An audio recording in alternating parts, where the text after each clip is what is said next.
This is a Stipple Wild instructional video. So if you don't have Stipple Wild, you're not going to be able to do this with the regular Stipple. If you would like to test Stipple Wild, then just contact me through Instagram. All right.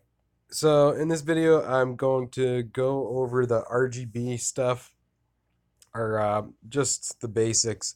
So I'm going to launch Stipple Wild, new drawing. I am gonna load this snake and I'll put it in the paint. Let's start with paint. It's a little bit easier to understand. We'll leave everything as default. Start drawing, and I'm just gonna reposition this. Okay. So, of course, the regular way that the paint channel works, or the color map works, is just samples the color in the source image.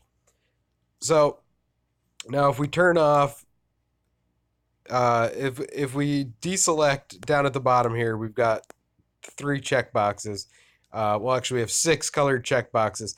I'm going to talk about these 3 that are underneath the color map. Again, this feature's not built really. It's not built yet. Uh, but just to explain it briefly. All right, so I'm gonna only have red on, and I think the first thing that I was asked when somebody really took an objective look, they were like, "Well, it's mostly black. It's red, but it's mostly black." Uh, how can I put this? It's with this feature, it's no longer okay. So a color in terms of computer is is a pixel. All right. A pixel color is composed of 3 attributes: a red, a green, and a blue value. So in this case, we're shutting off the red and the green and the blue value. So now basically we're left with red and black.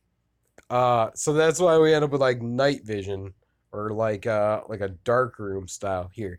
So just to show you, we'll put it on green, and it's the similar thing. Now there's more green because our source image has a lot of green in it. Blue. Okay, so now by itself, yeah, okay, red, green, blue. What's the big deal? This isn't really that cool. Um, Here's the cool part. Go to the color menu, go to blend mode, go to the drop down, click lighten. Here's where it gets cool. I'm gonna go ahead and give it a black background. All right, so now we got blue. Let's throw a little blue down. Green. Put the green on top of it. Now watch this. When I put this red on, boom, the eye gets yellow, just like the source image. So we can do this again, but I'll kind of split them up a little bit. Okay, so now here's like a red chunk. Here's a green chunk. And you see the intersection starts to take on the actual color of the source image. So it's not really that great of an effect, to be quite honest with you. It's interesting. It's an interesting color experiment. It's fun to watch the source image all of a sudden take on the image or the color it's supposed to have when you watch when these colors combine. Um, you can also, if you have 2 on, like this will come out as like this will be drawing in a like a cyan, and then this will be drawing in like a yellow tone. Um, okay, but here's where I find the effect more interesting. I'm gonna just push the snake image up into the gallery, go to draw image, and then I'm gonna put the snake in here, and I'm gonna turn the color map off. Okay, so to get this effect to work, go to the levels, shut off auto, and make sure white is on the right. All right, so if we were to pick, all right, I'm going to deselect the green and the blue. Now I just have the red channel selected. and I'll pick a red color. That's pretty good. So now I'm putting down these solid red dots. Now let's pick a green.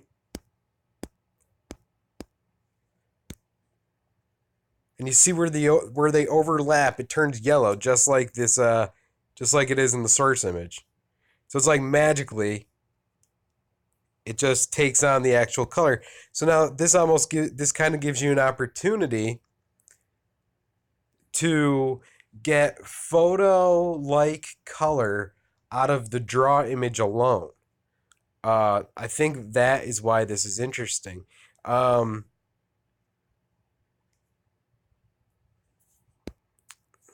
let's go ahead and okay, so so that's pretty cool. Now, what if we were to, instead of using a blue, pick like a purple?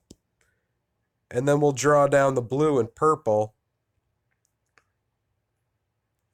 But we'll stick with the green, a solid, like an actual green for the green. And when I'm picking colors, and when I refer to like red, green, and blue, try to pick like the most saturated. For instance, green. The green that works the best is this bright middle of the spectrum green.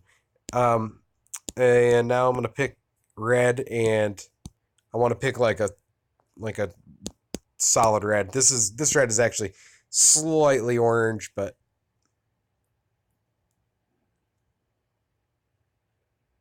so now it's like we've got something that resembles the original color of the image, but since we used a purple instead of a blue, we end up with a purple tint to the image.